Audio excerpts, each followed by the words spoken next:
Over the years, I've worked with hundreds of CEOs and their teams. I've spoken to audiences of all sizes around the world on how to improve your emotional intelligence. So I guess you could say I'm kind of an expert in emotional intelligence. And it's very rare that I get triggered to the point where I respond to a situation in a way that I'm not happy about.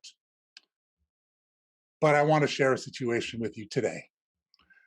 Recently, I was flying home from a business trip and I found out that my flight, the first leg, was going to be delayed due to a mechanical error and that I would miss my connecting flight in Detroit, which was the last flight out on that day.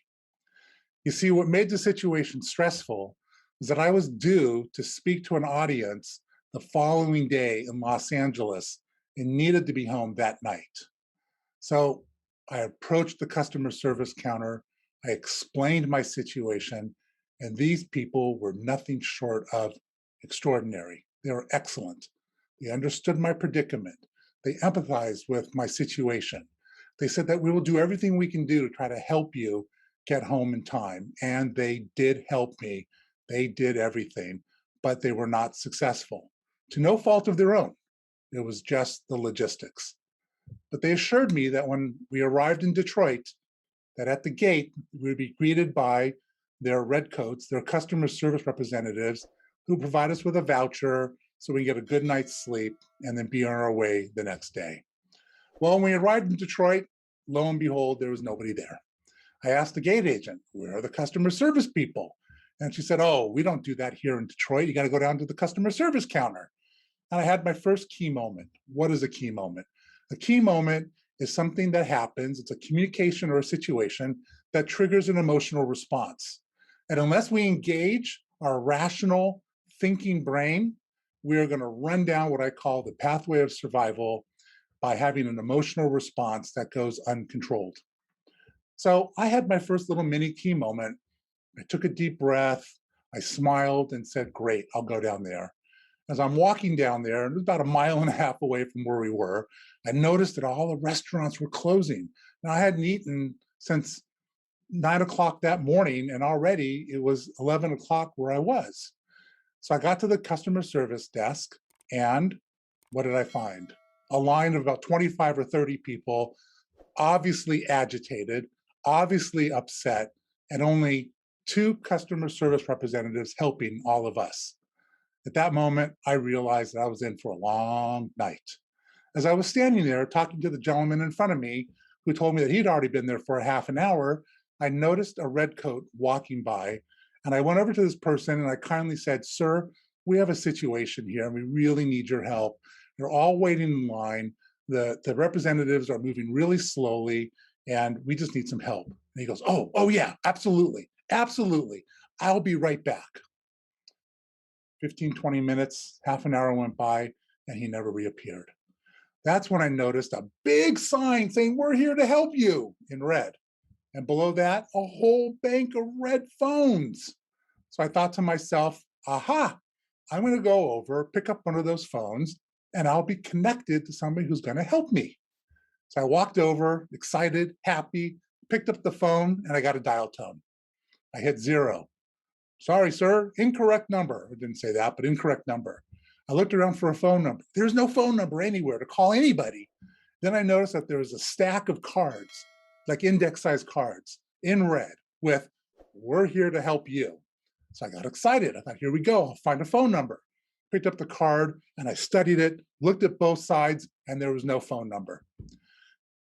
I got back in the line again, and I just sat there and was a little bit frustrated.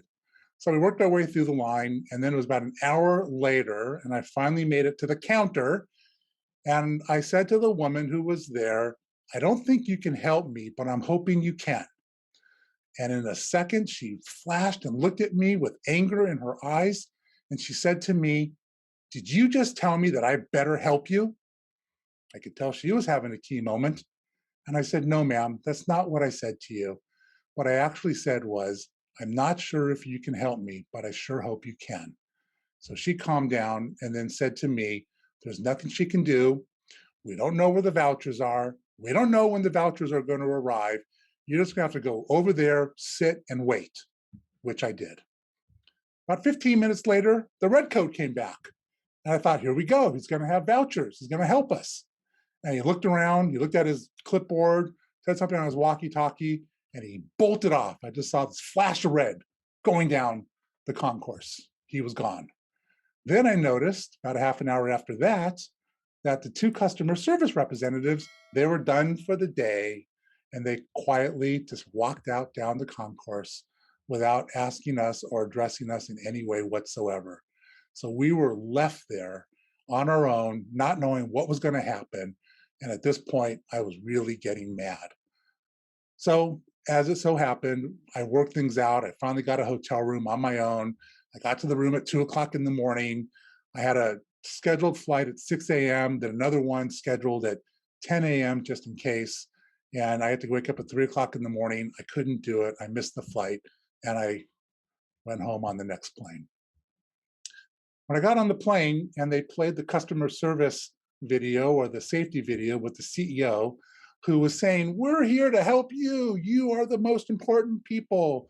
Our business surrounds you. We're here to take care of you, our customers and guests. And I thought to myself, boy, is there a disconnect between the C-suite and the people that are actually responsible for executing on their vision and those that are going to interface with their passengers. So what would have made things different?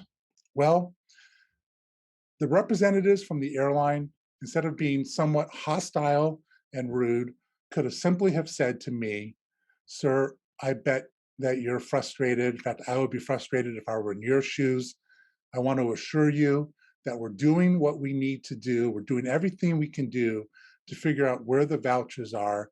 And I promise that we're not going to leave until you have a place to stay tonight. You see, that alone would have diffused everything.